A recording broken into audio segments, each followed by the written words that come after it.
પ્રમાણે એકબીજામાં રૂપાંતર થાય એવું બની અને પિત્ત વધારે તો જેટલું ફેરફાર થાય એ પ્રમાણે એક કફમાં પરિવર્તન થાય. પિત્ત કફમાં પરિવર્તિત થાય એવું. ઓકે, યજ્ઞેશભાઈનો પ્રશ્ન એવો છે, વાયુ પિત્ત કફ જ્યારે ઋતુ બદલે ત્યારે એક દોષ બીજા દોષમાં કન્વર્ટ થાય કે ન થાય એવું. દાખલા તરીકે વાયુ છે અને વસંત ઋતુમાં કફ વધ્યો, જે કફ વધ્યો તો વાયુ કફમાં રૂપાંતર થઈ જાય, અથવા શરદ ઋતુમાં પિત્ત વધ્યું તો પિત્ત વધ્યું તો એમાં વાયુ અથવા કફનું કન્વર્ટ થઈને પિત્તમાં રૂપાંતર થઈ જાય છે. તો શું થાય? આવો પ્રશ્ન છે.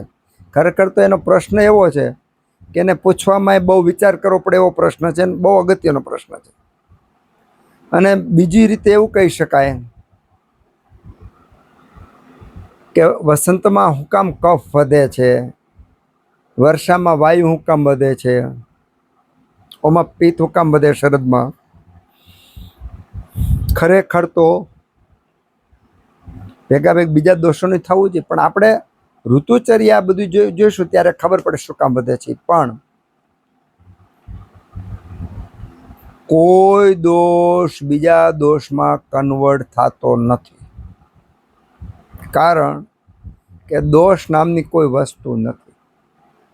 નથી વાયુ, નથી પિત્ત કે નથી કફ નામની કોઈ વસ્તુ જ નથી. જો વસ્તુ નથી તો કન્વર્ટ ન થાય.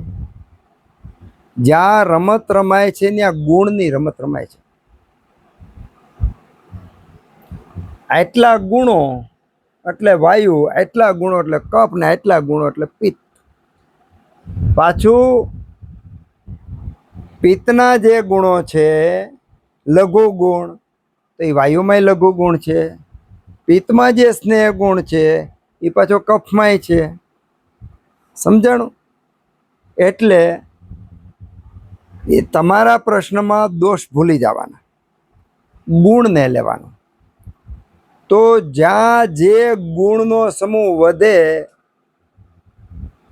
અને એ ગુણ દ્વારા જેને આપણે વાયુ પિત્ત કફ કહીએ છીએ એ ત્યાં વધે છે. એટલે માની લો કે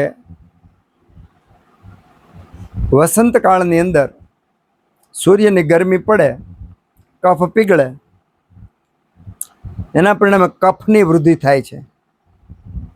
કફની વૃદ્ધિ થવાને કારણે એમાં શીત, ઉષ્ણતાને કારણે એમાં શીત ગુણને વગેરે સ્નિગ્ધ વગેરે ગુણો જે છે એનો પ્રકોપ પામે છે.